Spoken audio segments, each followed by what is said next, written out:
Hey guys, today we are going to be looking at the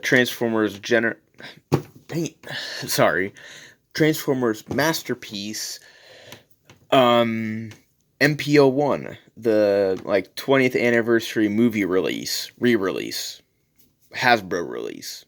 I don't know. They're different releases of this toy, just like the different releases of MB10 and other masterpiece toys. But MPO1, first masterpiece. MP44, both MP10, MP44, Skyfire, Trailbreaker. All the Masterpiece toys would not be here without this toy. Well, more figure, but not whatever. That's besides the point. So, MP01. Sorry, thinking about MP10. MP01.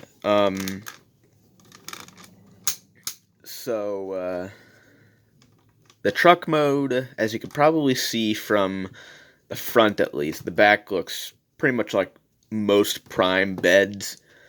Most prime backs look a very, basically the legs just folded up and the waist just hanging out, except for MP44, obviously, and Transform Element OP Leader, but third party and very expensive masterpiece. But either way, MPO1 truck mode, definitely weakest mode. I opened this. I got it at BotCon. This was sealed. Got it for $100. Only opened it because the box was very, very tore up, and if it was in a lot better condition, he would not be out of his box. But yeah. So let's just for what it's worth, the truck mode, he's got a lot of detailing, like the rivets, the lights, the windows. I like the dark, blue, the dark blue of the windows and the headlights. I like all the paintwork and detailing, like the rivets and all that sort of stuff. But objectively, this is a very poor truck mode. But for a figure, the first masterpiece, trying to pull off a lot of articulation at a different scale than, a leader, trying to be more premium, I can accept it. And during this transformation, I really noticed it from watching other people transform MP10. MP10, it takes heavily on a lot of ideas from this toy, which is good. That's what all Transformers should do. Either they should reinvent everything, go from the ground up, or make just continuing to innovate upon an old idea. I think that's the best idea, innovating upon an old idea, because that's how some prototype things are made. Prototypes, they keep getting just parts added onto them, because it's more expensive to make a brand new prototype opposed to modifying the old one. And I can really see that this guy was a huge stepping stone to get to MP10. And I like that. I really wanted MP10, but I also really wanted this guy. But that's besides the point, is that you will see a lot of similarities between them. And he has rubber wheels, so he rolls super good. And he can hold, and he can roll super good for another reason. And we'll get into that more later. But, that's really all I have to say, really, about the truck mode. I don't really have too much to say about any vehicle mode. Just what you see is what's there. What you see on the box, what you see in this video, everything. So there isn't too much to talk about. So we're going to transform him. I'm just going to raise the camera up a little bit right now. So Prime's legs, you're going to take the fuel canisters, and they're going to go in, and you're going to slide his legs back. But what I have found, pushing them into this configuration for truck and down for his legs, they do not like to do it together. So I like to split the legs and then do them alone. And now they're locked in because there's a little tab that those go into. Obviously, they're wobbly and stuff, but that doesn't really matter. So for the feet, we're going to straighten them out. There's going to be a heel spur. You might not be able to see it, but there's that heel spur. They're going to flip this. There. Yeah, sorry. You're going to flip this in. Just flip that in. Now, from the bottom of the foot, straighten out the toe. Same thing for the other side. Bring out that heel spur. And then close that up. So now we can stand them up. And this helps drastically for when we go to transform the rest of him. So we're going to move the camera up a little bit more so you can see a little bit more there. And you just take this where the trailer would go. This version of the toy doesn't come with the trailer, so just goes in like that. And mine, these pistons like to stay, but this side likes to come undone, and then it slides out of those, so it's just off to the side. I guess that's, I don't know. So now we're going to come to, so we're first going to start with these little panels. We're going to flip them up. Flip those up. Now we're going to come to the chest, or what will become the chest. Open that up, and you can already see some stuff in there. And now we will untab the bumper, and the grill will come with it, and that will just be like that. Now we'll just open those up, straighten them out, those parts, and now we'll bring out the arms. Just bring those out like so. And I like to just straighten them out right now and then extend them out just so stuff isn't in our way. I'm gonna lower that more so now I can do it like this. So unfortunately, I don't know how MP10 works if it's exactly like this, but you can't do really dramatic head reveal at the very end with this toy. I don't know if that's the same for, wait, no, you don't spin that around. I don't know if that's the same for MP10 or MP3, MP2, MP3, I can't remember.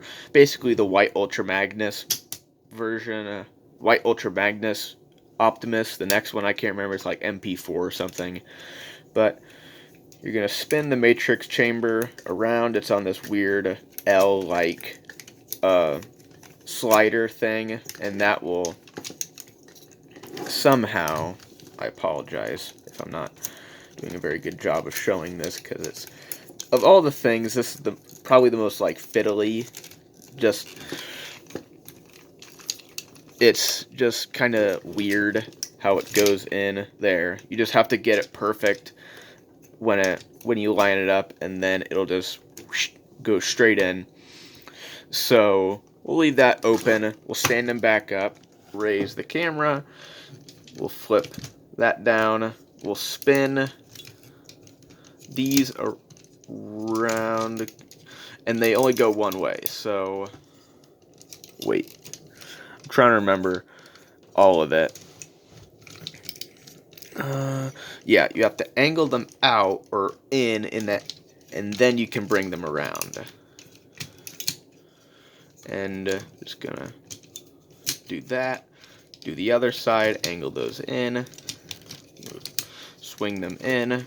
Now we're gonna just bring this up a tiny bit, and now all of this will just go inside of the chest. So, like so.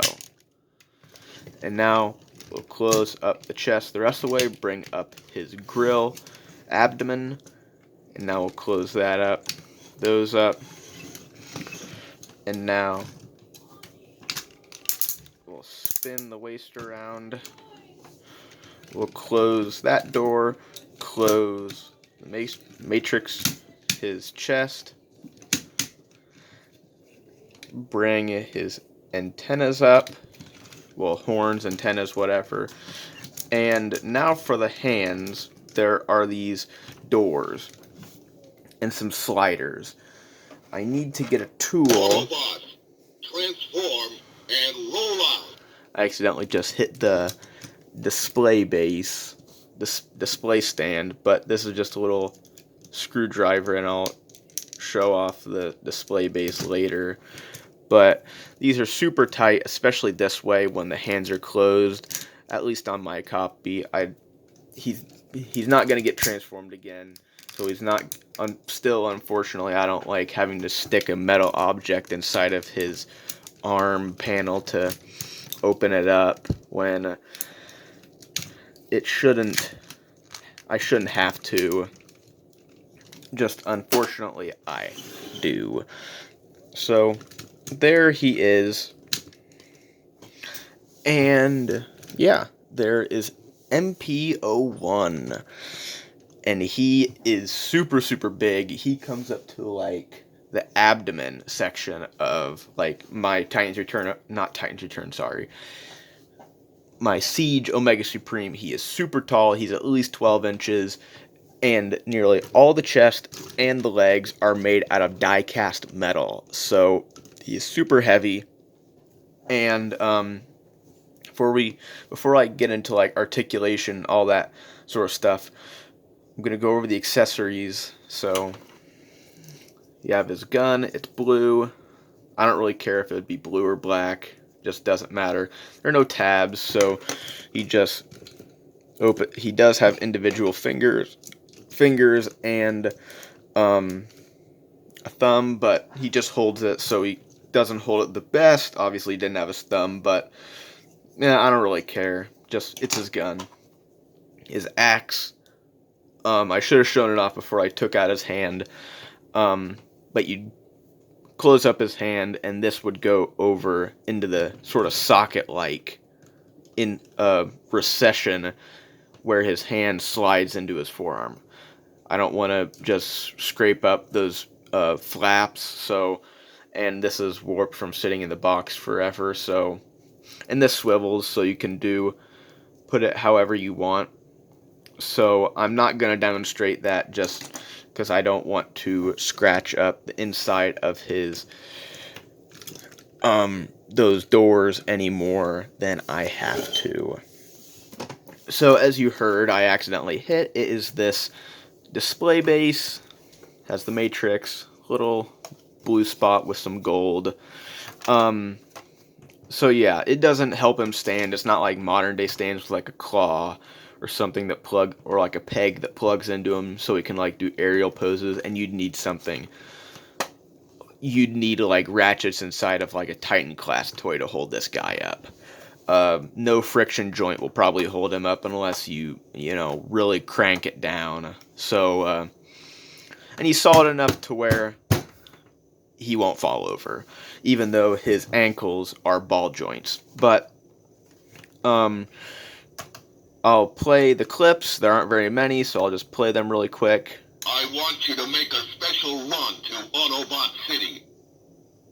There's the first one. Megatron must be stopped. All we need is a little energon and a lot of luck. Autobots, transform and roll out. So that was all the voice clips. You heard that very last one because I accidentally hit it. But yeah, I guess it's cool. I wish it was actually Peter Cullen like on MP44. But I don't really care. It's not that big a deal, but it would have been nice to have. And obviously, like you saw in the transformation, he has his matrix, and there is a light up feature. Just I don't know how to get batteries for it or something. And the matrix is very small, but it's not that bad, and it does open. And for anyone that knows anything about this guy, he does come with a Megatron. I did have a Megatron, obviously, because he's sealed, but my Megatron, the handle, it hinges, it was cracked. So I just don't even want to touch it. I put it back in the box, and it's staying there forever. Just didn't want it to break, so I'm not even risking it. Um, so articulation, don't really go over articulation, but he has a bunch, but he has one flaw that holds him back. So his head is super expressive because it's on a ball joint. So, and you could probably even use that transformation joint if you open the... Oh, never mind, you can't. MP10 took this idea from, obviously, this toy, extending shoulders so you can get a lot more range from them instead of just the regular 1 or 2 clicks. So they extend, and you can do that. I really like that. MP22 Masterpiece Ultra Magnus, obviously MP10 took that idea, really like it, really clever. Obviously can do a full 360 on his arm. It can obviously angle forward, but you can get a backwards butterfly joint due to transformation. Nothing forward. Get a 90-degree elbow with some pistons, so they move up and down, and an elbow swivel, no, bicep swivel. Gonna bring his arms forward. He has a wrist swivel, wrist tilt, individual fingers, and a ball jointed thumb. So I'm just gonna leave it like that. There are some more features in his arms that I'll show you, but I'm gonna get past this. So ratcheted waist swivel and can do full 360. Legs can kick forward that far. Not really back. Legs can go all the way out. Ratcheted thigh swivel, double jointed knee, and this is a ball joint. So you get some articulation, more forward and backwards, not too much pivot or tilt, but because this guy's so heavy with the die cast up front on top and die cast on the bottom, makes him super fun to hold, super fun to look at because he's so big, so heavy, and he but really I can understand why they took a lot of die cast out of the toys, not just for costs. It's not very easy to pose him. It's fun to pose him. He has a lot of posability, but since he's so heavy, he can't support.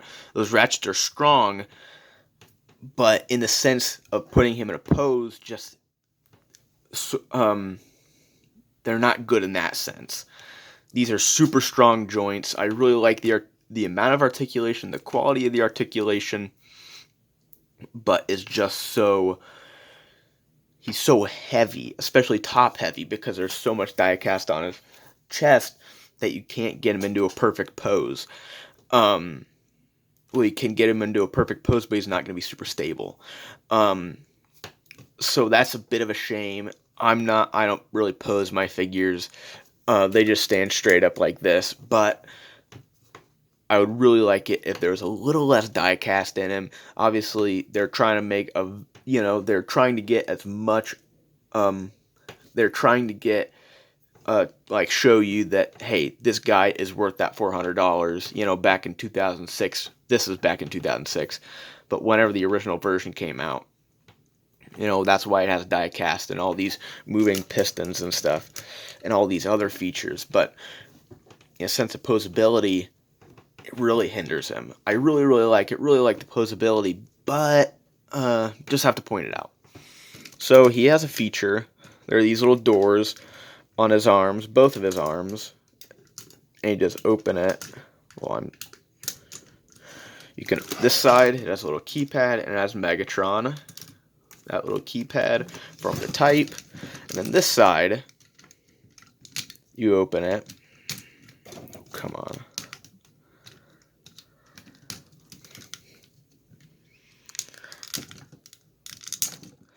And it has Grimlock and another keypad. So, this guy, he's very cool. He's very fun. But objectively, he's the first. You have to, it makes it easier to, if you make something at least decent, objectively this is decent. He has good articulation. He is definitely worth what I paid for him, and probably if I bought him for $400, back in whenever he came out, it'd be worth it. He's worth it. But objectively, looking at like essentially his predecessor, his successor, I should say, not predecessor, MP10, he definitely scored it. Doing all the things that he did way better. Not saying that this toy's bad. I'm just saying is that you can tell that MP10 Takara knew that they could do way better than this guy, and they definitely hit it out of the park with MP10, taking the ideas from him, refining it, sort of like a beer.